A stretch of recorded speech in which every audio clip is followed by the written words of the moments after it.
नमः संस्कृताय द्वितीय विभक्ति चल रही थी। तो पिछले वीडियो में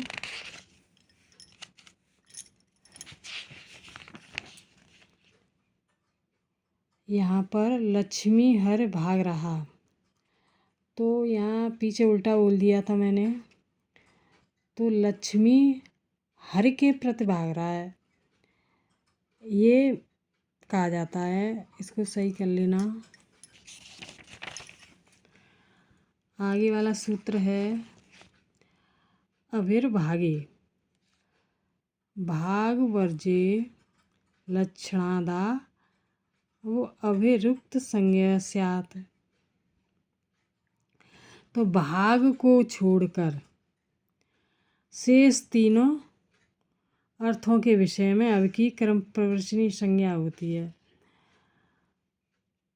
तो शेष तो देखो ये है, देखो पहला वाला ये है, फिर दूसरा ये है और तीसरा ये है। तो यहाँ पर नीचे दिया हुआ है, देखो अभिर्भागे भाग को छोड़कर ऊपर कहे हुए शेष तीनों अर्थों के विषय में अब की कर्म प्रवचनीय संज्ञा होती है। पहला है हरिभम वर्तते लक्षण, और दूसरा भक्तो हरि भम मभि वर्तते, हरे मभि वर्तते, फिर है भक्तो हरे। अब की कर्म परिचय संज्ञा होकर उसके योग में द्वितीया होती है। तो पहला हरे मभि वर्तते, हरे मव वर्तते, फिर भक्तो हरे मभि भक्तो हर मभि इत्थंभूत आख्यान सूत्र से यहाँ अब की कर्म प्रवचनीय संज्ञा होकर उसके योग में द्वितीया होती है। तीसरा है देवम देवम भी सिंचत वीपसार अर्थ में, यहाँ स को स नहीं होता। तो ये 22वां सूत्र है और ये इसके अर्थ की संस्कृत है और ये उदाहरण है।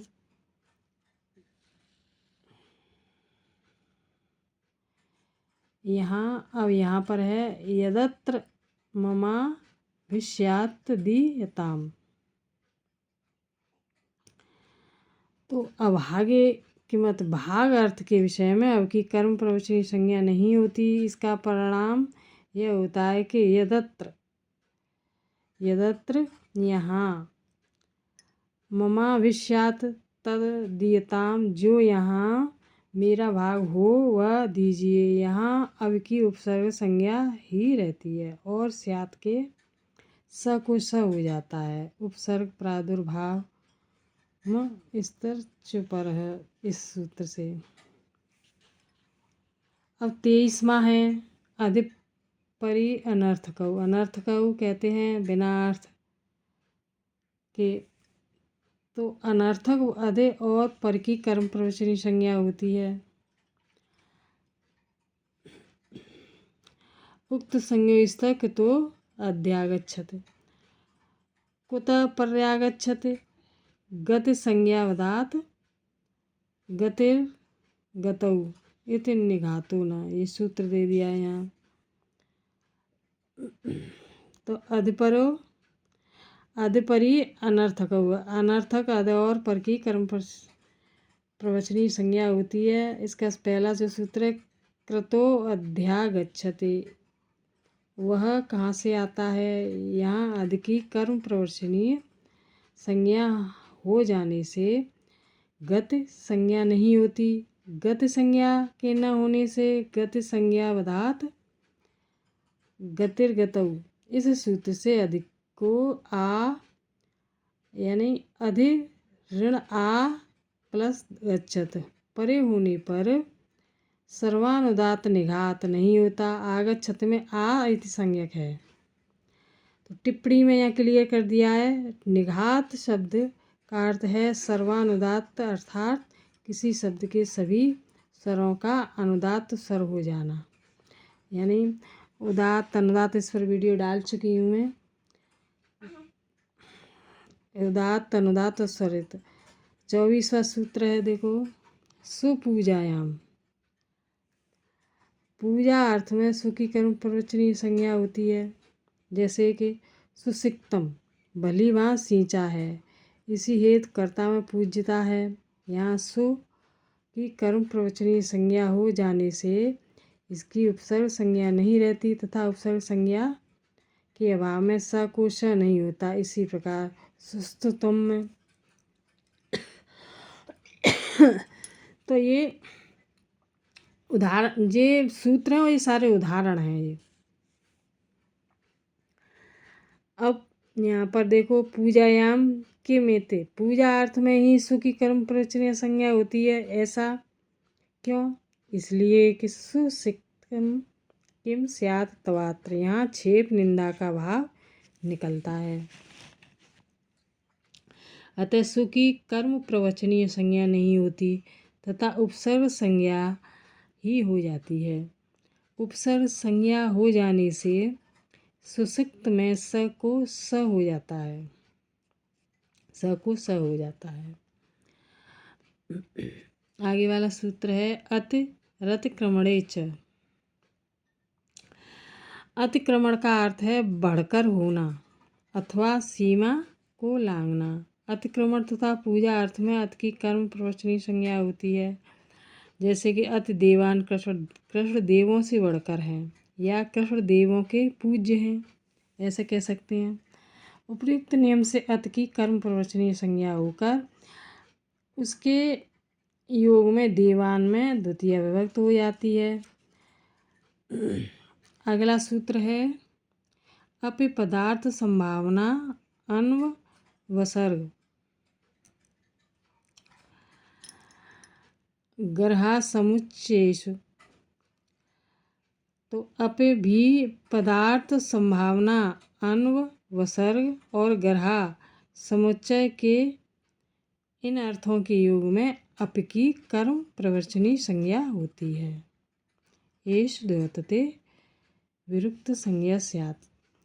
आगे ये उदाहरण हैं सारे, तो ये उदाहरण नीचे दिए हुए हैं सारे, देखो यहाँ पर देखो, अपि पदार्थ है तो पदार्थ संभावना अन्व वसर्ग गर्हा तथा समुच्चय इन अर्थों को द्योतित करने में अप की कर्म प्रवचनीय संज्ञा होती है। जैसे कि सर्प शो अप स्यात्, घृत का बिंदु भी हो, यह पदार्थ का उदाहरण है। पदार्थ का तात्पर्य है पद का अर्थ। यहाँ अप अप्रयुक्त पद के अर्थ को द्योतित करता है। सर्प शो अप स्यात् का अर्थ है सर्प बिंदु स्यात्, अप बिंदु का द्योतक है।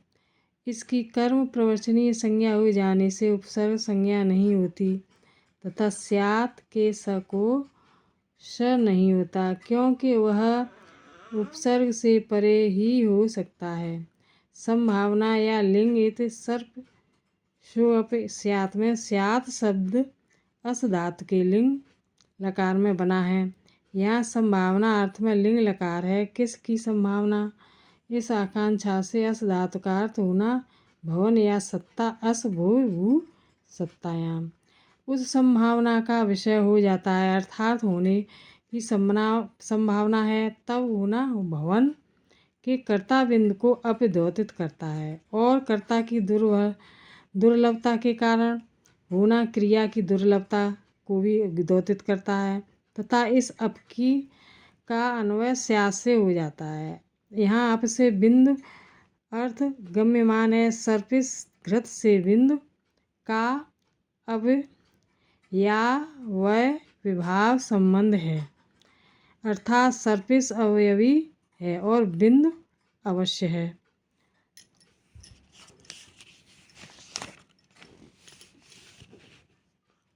इसी हेतु सर्पिश से षष्ठी विभक्त है। यही अप की पदार्थ द्योतकता है। यहाँ अप कर्म प्रवचनीय के योग में सर्पिस शब्द से द्वितीय विभक्ति नहीं होती, क्योंकि सर्पिस का बिंदु से संबंध है, अप से नहीं, यह कहा जा चुका है। हाँ, अगला जो सूत्र है अप स्तुया दिशुणम, क्या विश्व की स्तुति कर सकेगा? यह संभावना का उदाहरण है। संभावना का अर्थ है शक्ति के उत्कर्ष को प्रकट करने के लिए अतियुक्त करना। यहाँ भी कर्म प्रवचनी संज्ञा होने से उपसर्ग संज्ञा नहीं रहती। और स्तुयात के स को स उपसर्गात, यानी सूत्र है ये वाला, उपसर्गात स्नोत नहीं होता, इस सूत्र से नहीं होता, मतलब उपसर्ग संज्ञा नहीं होती। और स्तुयात के स को श उपसर्गात सूत्र से नहीं होता। तो स्तु ही अच्छा स्तुत करो अथवा नहीं, यह अन्वसर का उदाहरण है। अन्वसर का अर्थ है यथेष्ट कार्य करने की अनुमति देना। यहाँ कर्म प्रवचनी संज्ञा का फल है उपसर्ग संज्ञा का वाद हो जाना तथा स को श न होना। अगला है दिग्देव दत्तम अप स्तुयाद वृषलम, देवदत्त को धिक्कार है, वह शूद्र की स्तुति करता है। यहाँ गर्हा अर्थ अप द्वारा धोतित किया गया है। गर्हा का अर्थ है निंदा। कर्म प्रवचनी संज्ञा हो जाने से उपसर्गात सूत्र से सत्य नहीं होता। इसी प्रकार आगे वाला उदाहरण है अप सिंच अप स्तुए, सींचो भी स्तुति भी करो। यहाँ अप द्वारा समुच्चय द्योतित किया गया है। कर्म प्रवचनी संज्ञा के कारण स को श उपसर्गात सूत्र से उसी से नहीं होता। काला ध्वनि रत्यंत संयोगी अगला सूत्र है। काला ध्वनि रत्यंत संयोगी, तो ये वेरी वेरी इंपॉर्टेंट है, ये परीक्षा में अधिकतर आता है। तो अत्यंत संयोग में सामयवाची तथा मारवाची से द्वितीय व्यक्त होती है। अत्यंत संयोग का अर्थ है निरंतर संयोग, किसी गुण क्रिया या द्रव्य का किसी काल या मार्ग में पूर्ण रूप से रहना। मास कल्याणी इसका उदाहरण है। मास पर कल्याण कारणी, यहाँ कल्याण गुण मासवर में लगातार रहता है, अतः उपयुक्त नियम से मास कालवाचक में द्वितीय विभक्ति होती है। इसी प्रकार क्रोशम कुटला नदी, क्रोशवर्तक नदी टेढ़ी है, यह मारवाची क्रोशम से भी द्वितीय होती है।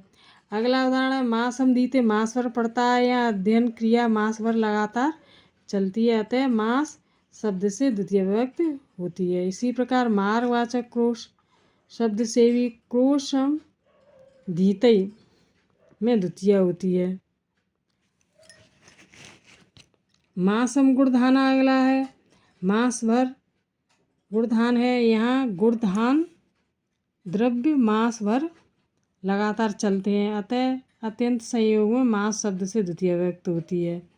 इसी प्रकार क्रोशम गिर में भी इसी प्रकार द्वितीय व्यक्त होती है। अत्यंत संयोग किम, यदि गुण क्रिया और द्रव्य का कालवाचक का मार्गवाचक से लगातार संबंध अत्यंत संयोग होता है तो कालवाची या मार्गवाची से द्वितीय व्यक्त होती है। ऐसा क्यों कहा? इसलिए कि यदि कालवाची या मार्गवाची के यह अंश से गुण आदि का संबंध होगा तो द्वितीय विभक्त न होगी। जैसे मासस्य द्विरदीते, महीने में 2 बार पड़ता है, यहाँ अध्ययन क्रिया का मास से लगातार संबंध नहीं, अतः मास से द्वितीय विभक्त नहीं होती, अपितु संबंध में षष्ठी विभक्ति ही होती है। इसी प्रकार क्रोशस्य प्रदेशे पर्वत में भी, तो इसे उदाहरण है काला ध्वनि रत्यंत संयोगी के। तो ये उदाहरण आ जाते हैं उस सूत्र के ये किस सूत्र का उदाहरण है, इस तरह से आते हैं। तो ये वेरी वेरी इम्पोर्टेंट है, ये पढ़ लेना। और ये द्वितीय व्यक्त यहीं तक है, अब ये द्वितीय व्यक्त समाप्त हो जाती है, देख लो, पढ़ लो, स्क्रीनशॉट ले सकते हैं, इस तरह से बुक से पढ़ लेना, इस तरह से बहुत इजी है। इसी में उदाहरण, इसी में अर्थ, इसी में व्याख्या, सारी चीज़ें दी हुई हैं, इस तरह से पढ़ के समझ लेना। ये वीडियो यहीं समाप्त है, अब अगला वीडियो लेकर आएंगे, तब तक के लिए नमः संस्कृत।